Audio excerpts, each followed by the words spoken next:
하나님의 말씀 사사기 21장 1절부터 12절 말씀입니다.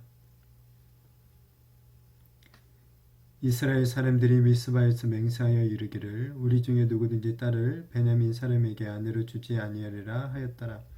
백성이 베들에 이르러 거기서 저녁까지 하나님 앞에 앉아서 큰 소리로 울며 이르되 이스라엘의 하나님 여호와여 어찌하여 이스라엘에 이런 일이 생겨서 오늘 이스라엘 중에 한 지파가 없어지게 하시나이까 하더니 이튿날에 백성이 일찍 일어나 거기에 한 제단을 쌓고 번제와 화목제를 드렸더라. 이스라엘 자손이 이르되 이스라엘 온 지파 중에 총회와 함께하여 여호와 앞에 올라오지 아니한 자가 누구냐 하니 이는 그들이 크게 맹세하기를 미스바에 와서 여호와 앞에 이르지 아니하는 자는 반드시 죽일 것이라 하였습니다. 이스라엘 자손이 그들의 형제 베냐민을 위하여 뉘우쳐 이르되 오늘 이스라엘 중에 한 지파가 끊어졌도다. 그 남은 자들에게 우리가 어떻게 하며 아내를 얻게 하리요. 우리가 전에 여호와로 맹세하여 우리의 딸을 그들의 아내로 주지 아니하리라 하였도다.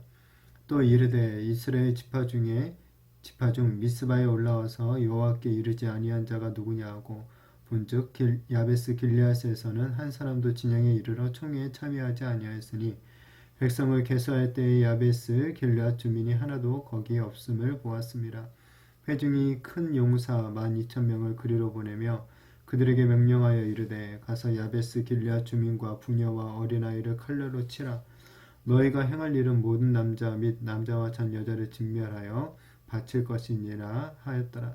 그들이 야베스 길르앗 주민 중에서 젊은 처녀 400명을 얻었으니 이는 아직 남자와 동침한 일이 없어 남자를 알지 못하는 자라. 그들을 실로 진영으로 데려오니 이곳은 가나안 땅이더라. 아멘. 이스라엘 연합군과 베냐민 지파 간의 이제 세 번째 전투에서는 드디어 이스라엘이 승리를 하게 됩니다. 그런데 이스라엘이 이제 닥치는 대로 베냐민 사람들을 다 죽여버리죠. 그래서 이제 베냐민 지파가 거의 사라질 위기에 처하게 되고 맙니다.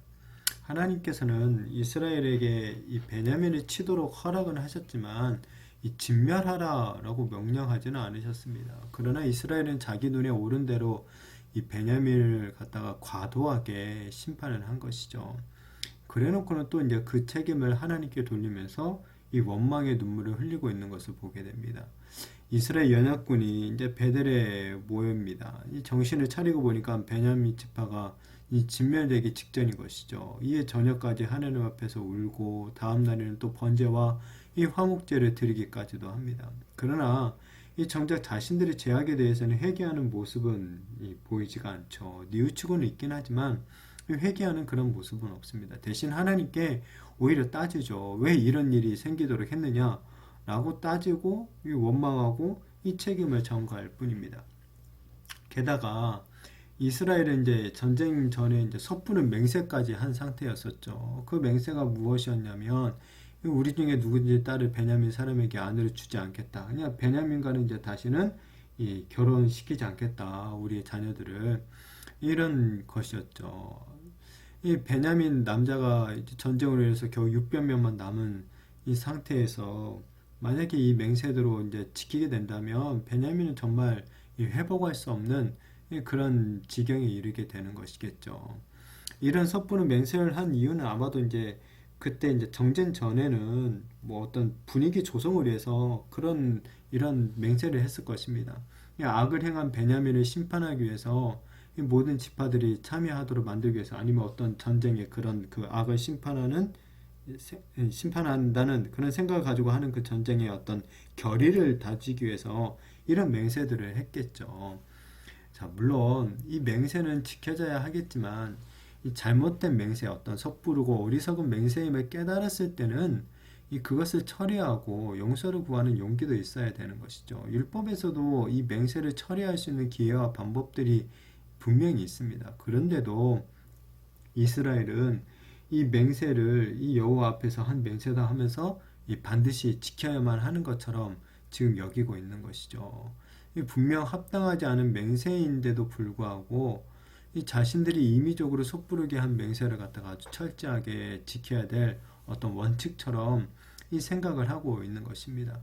어리석고 섣부른 자신들의 이제 이런 맹세를 갖다가 해결할 방법을 강구하는데 그것도 아주 섣부른 해결책을 또 제시를 하고 있죠. 미스바 총회에 모이지 않았던 자들을 죽이기로 하는 것이죠. 이 방금 전에 하나님 앞에서 번제와 화목제를 드려놓고 또 이제 이 전쟁 때문에 비냐민 지파가 거의 진멸될 위기에 처했다라는 것을 알았음에도 불구하고 깨달았음에도 불구하고 또 다른 이 문제를 해결하기 위해서 또 다른 형제들을 죽이라는 그 계획을 세우고 있는 것입니다. 특히 여기서 화목제를 드렸는데 하나님께 이 화목제는 하나님과 우리 인간 사이의 어떤 분쟁이 종식되고 평화를 구하는 그런 제사이죠. 그래서 이 화목제를 드리고 난 후에는 일단 가족 그리고 친척들이 함께 모여서 이 제물 하나님께 드린 제물을 갖다가 서로 나누어 먹게 되어 있습니다. 하나님과 평화를 이룬 자들은 이 형제들과도 어떤 평화를 이루어야 한다라는 그런 의미를 가지고 이런 일을 행하는 것이죠. 그렇기 때문에 사실 이 화목제를 드렸다면 이제 이스라엘은 이 베냐민 지파, 분쟁을 했던 이 베냐민 지파에게도 이 화해의 손길을 내밀고 어떤 평화 조약을 맺었어야 하는 것이죠. 그런데 이들은 이 평화 조약 대신에 자신들의 어떤 이 섣부른 맹세를 갖다가 덮기 위해 또 다른 이 진멸, 살인을 갖다 저지르고 있는 것이죠. 결국 미스바 총회에 모이지 않았던 이 야베스 길앗 주민들이 무참하게 이 살해를 당하게 되는 거죠. 그리고 거기서 처녀 이 400명을 얻게 되지만 여전히 200명이 부족할 뿐이죠. 이스라엘은 이번에도 하나님께 이런 것들은 묻지는 않고 있습니다. 그저 자기들의 눈에 오른 대로 지금 행동을 하고 있을 뿐이죠. 그런데 그 결과는 어떻습니까? 자기들이 원하는 것을 이루지 못하고 있다라는 것을 보게 됩니다. 자, 그러면서 오늘 본문의 맨 마지막에 이런 일들이 일어난 곳이 바로 이 가나안 땅이더라라고 말을 합니다. 표면적으로는 맞는 말이죠. 지금 이스라엘 백성들이 살고 있고 지금 형제 베냐민과 싸워서 거의 멸절하게 만든 땅, 이 땅이 바로 가나안 땅이죠. 또 베냐민을 위해서 또 다른 형제 야베스 길앗 주민들을 이 사륙한 땅, 그리고 처녀들을 뺏어온 그 땅, 이 땅도 바로 가나안 땅입니다. 하나님께서는 이 가나안 땅에 들어가서 형제들끼리 싸워서 서로 멸절시키라고 하신 적이 결코 없습니다.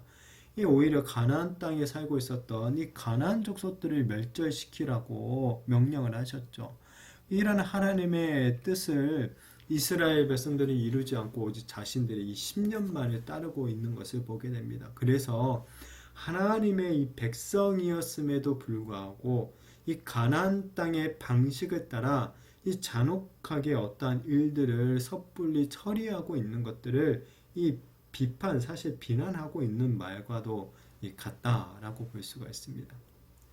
자, 그런데 오늘 이런 모습을 보게 되면서 우리는 과연 어떤 것 같냐 하는 것이죠. 하나님을 믿고 예수 그리스도를 나의 구주로 고백하는 이 성도임에도 불구하고 하나님 나라의 백성임에도 불구하고 우리도 하나님의 뜻보다는 내 어떤 생각과 나의 어떤 신념을 더 따르고 있는 것은 아닌지 우리 자신 한번 돌아봐야 되겠죠. 교회 안에서 일어나는 일들을 이 처리하는 데 있어서도 우리가 하나님의 방식보다는 이 세상의 방식을 갖다 더 잘 따르고 있는 것은 아닌지 모르겠습니다.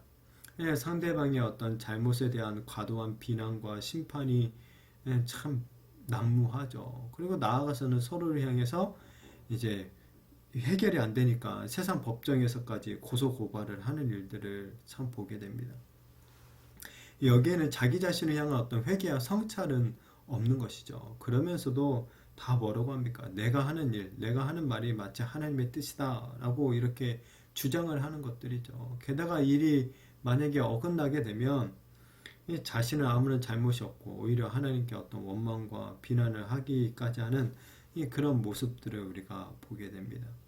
예배는 드리고 있는데 정작 이 삶의 모습에서는 전혀 하나님의 뜻이 드러나지가 않는 삶을 우리가 살아가고 있는 것은 아닌지 한번 돌아보기를 원합니다.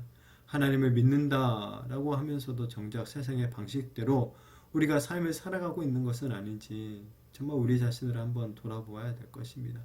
바라기는 내가 원하는 대로 하나님을 믿지 말고 하나님의 뜻을 따라 하나님을 믿고 또한 하나님의 그 뜻을 따라 우리가 이 땅에서의 삶을 살아가는 그런 은혜가 있게 되어지기를 바랍니다. 그래서 하나님과 하나님의 어떤 뜻과는 동떨어진 삶이 아니라 하나님의 뜻과 일치된 정말 삶을 살아가며 이 땅에서도 정말 하나님의 백성으로서 하나님의 나라를 이루어가는 저와 우리 성도님들이 되시기를 예수님의 이름으로 축복합니다.